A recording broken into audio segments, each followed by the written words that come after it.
Hello, I'm Valerie Reed, and today I have two short stories I would like to share with you, and they are both about getting older. The first is called Lizzie's Last Stand. I'm ashamed to admit it, but I've been angry with a little old lady named Lizzie. It started when she was 88 and had Parkinson's, and only a jerk would be mad at her, but I was. She wound up in a hellhole of a nursing home, the type of place you take one look at and say, "Fear not, we will get you out of here, come hell or high water." But Lizzie wouldn't let us. She wanted to stay there, and it made me furious. Over the phone, my daughter heard the ire in my voice. "What's got into you?" she asked. "Do you honestly believe she is staying put out of malice?" "Not exactly malice," I said, "but I do think she is making the wrong choice willingly and knowingly." "But why?" "To be stubborn," I replied, knowing it was true. Lizzie is a very stubborn woman, the kind who believes that agreeing with anyone or anything makes you a mental midget. She is compelled to be contrary, whether it is in her best interest or not. When, after several falls, her doctor recommended she move to assisted living or at least get some help at home, she wanted to know why it was any of his damn business. How do you answer that? When a policeman followed her into her driveway after she'd nearly caused 4 accidents in 2 minutes, she was outraged. She'd driven half a mile to the corner store for a tuna sandwich, but was unable to park her car once she got there. She eventually made it home, but drove onto her lawn instead of her driveway. The officer pulled in right behind her and informed her that for months, they'd been getting calls about a dark blue Taurus driving people off the road. Lizzie had been at large, so to speak, and he was relieved to finally nab the perp. After demanding her license, the policeman drove straight to her doctor's office and announced that from that day forward, Lizzie Letting could never drive again. "This is the first time in 23 years I've been paid such a visit," said her doctor. Lizzie was not embarrassed or repentant. She was livid. "He had some damn nerve," she huffed.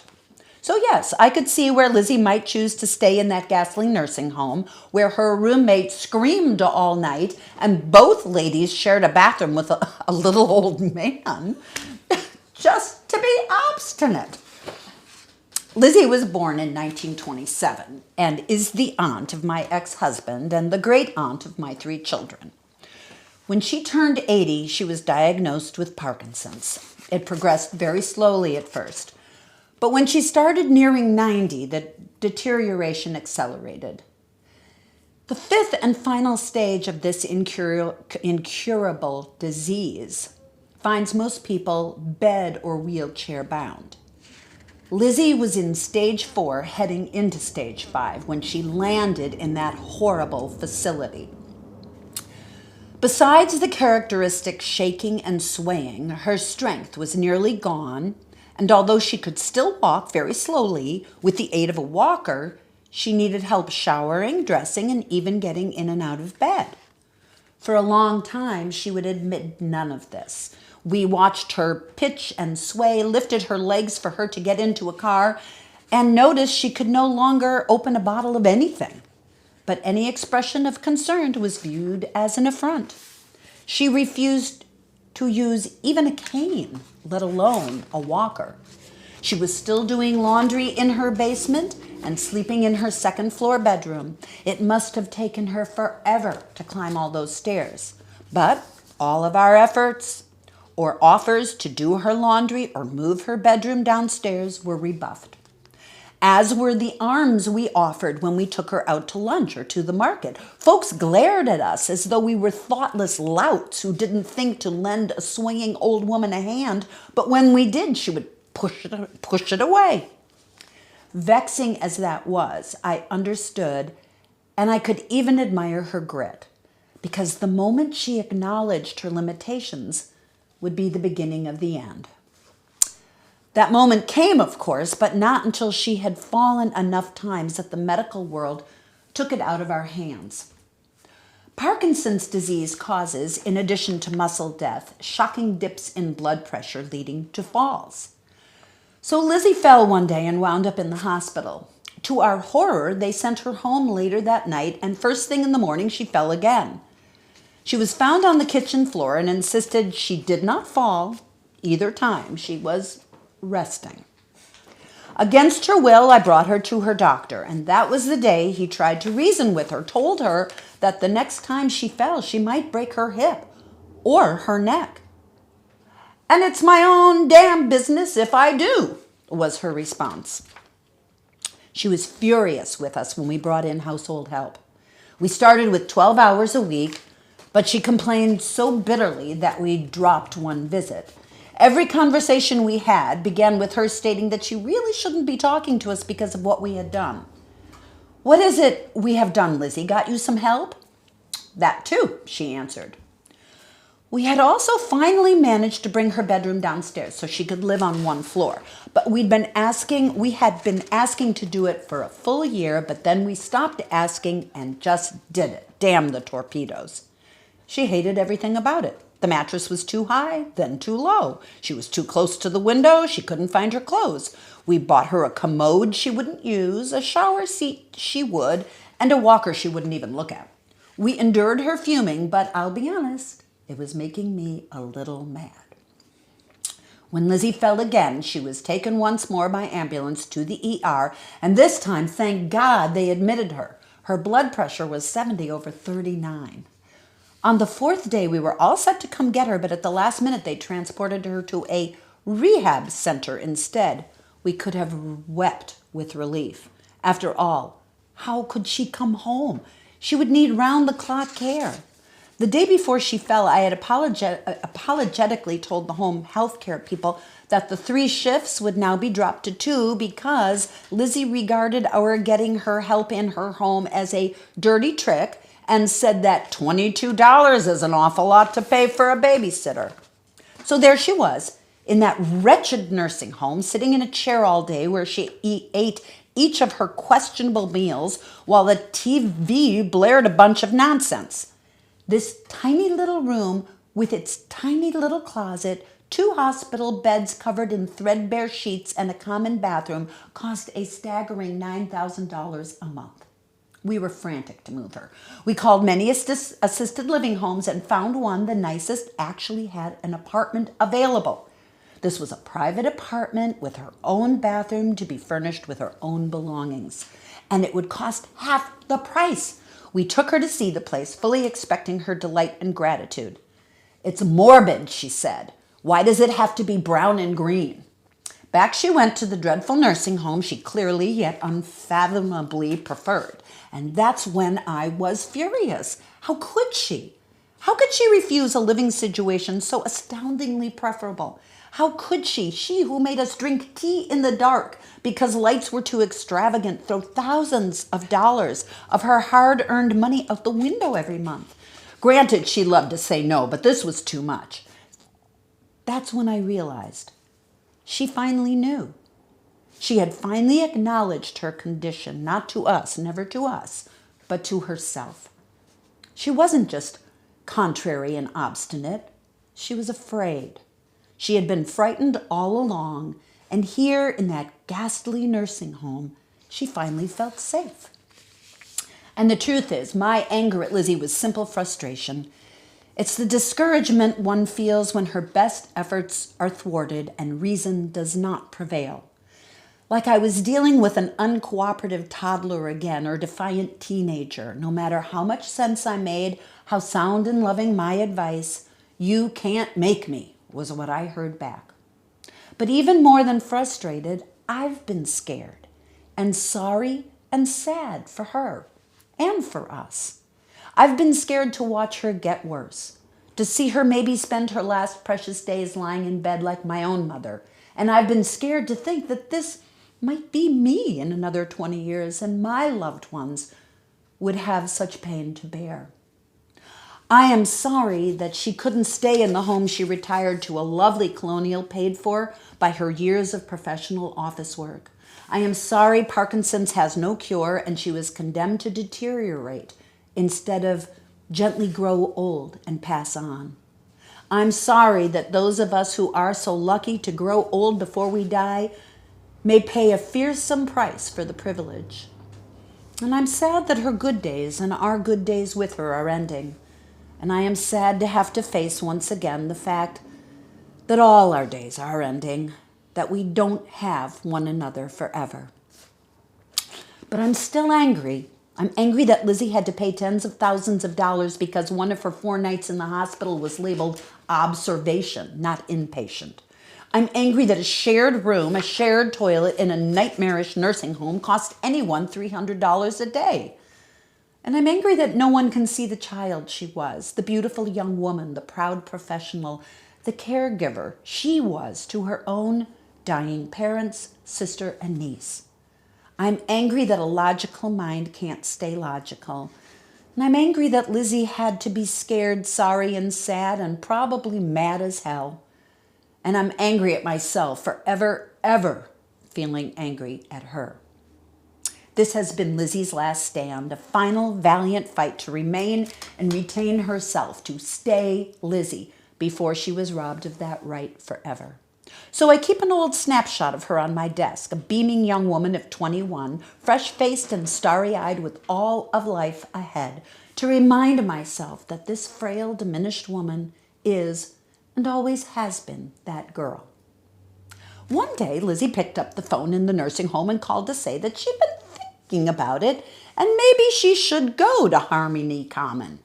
I could scarcely believe my ears. We acted fast before she could change her mind, which was not out of the question. We put her on the waiting list at Harmony. It wasn't pretty, but we finally moved her in. She complained, of course. It was institutional. It wasn't her choice. The bed was too high. They forced her to go to the dining room for meals, and it felt like a girls' school. But she was safe. She would always describe it as a pleasant prison, but she adjusted. We brought the paintings from her home and hung them to her exact specifications on her new white walls, while she described the strawberry pancakes at breakfast and the way the afternoon sunlight lights up her living room. Yesterday, she called to ask us to find her jade ring and gold pearl pin set for her to wear to dinner. And the second story, oh, by the way, that was written by me. I'm the narrator of that story, and I'm the narrator of this story as well, and this story is called A Reason to Be Here. I am not a gypsy fortune teller, but for some reason I said sure when they called me up from the assisted living center and asked if I'd come and read palms at their big Halloween bash. How hard could it be? They will look right through the hoop earrings and ruffled skirt and say, well, that's Valerie. She works with us. She leads the sing-alongs, the reading circles. They will not, after all, expect me to be real. Besides, I actually owned a pack of palm reading cards, one of those baffling birthday gifts one gets. I would just use those. So I spent an hour copying little crib notes and taping them to the back of each card. I'd look at the hand, match the hand to the card, then read the hidden note. There was one small catch. The book offered no predictions, only a slew of statements like, you are introspective, you are quick-tempered, or you have a knack for making money. Then again, I'd be reading the palms of people aged 80 and over. Predictions would be limited. Still, I was supposed to be telling the future, so I wrote up 4 fortunes. Number 1, you will receive unexpected good news about good health.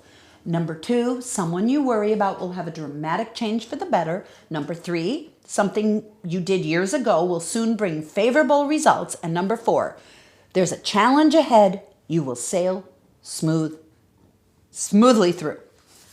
My plan? Count the lines on their wrists, 2 rings, change for the better. The big night arrives. At what is normally my bedtime, I am sashaying into Barrington Commons wearing a black lacy getup and scarlet lipstick. I set up shop in the library, spread my cards on a table, and perch myself in a chair. It's awfully dark in here, I notice. Atmospheric, but awfully dark. Might that be a problem? And then they arrive.